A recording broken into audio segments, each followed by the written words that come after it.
ஏற்கனவே ஸ்கேன் பத்தி ஒரு வீடியோ போட்டிருக்கோம். இது அனாமலி ஸ்கேனோட இம்பார்ட்டன்ஸ் என்ன அப்படின்றத பார்க்கலாம். 20வது வார scan, anomaly scan, targeted scan, 5வது மாத ஸ்கேன், இப்படி அதுக்கு பல பெயர்கள் உண்டு.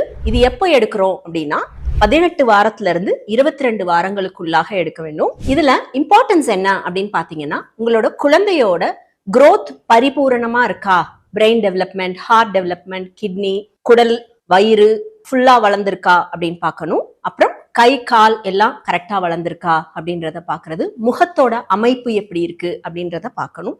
சோ நம்ம குழந்தை வாழ தகுதியோட எல்லா பார்ட்ஸும் வளர்ந்துருக்கா அப்படின்றத பாக்குறதுக்கான ஸ்கேன். இத மிஸ் பண்ணாம கண்டிப்பா பாருங்க.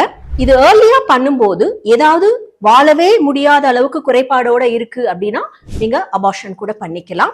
சில சமயத்துல வயிற்றுக்குள்ளேயே ஆபரேஷன் பண்ணி, அம்மாவோட வயிற்றுக்குள்ள குழந்தை இருக்கும் போதே ஆபரேஷன் பண்ணி கரெக்ட் பண்ணக்கூடிய ப்ராப்ளங்களும் இருக்கும்.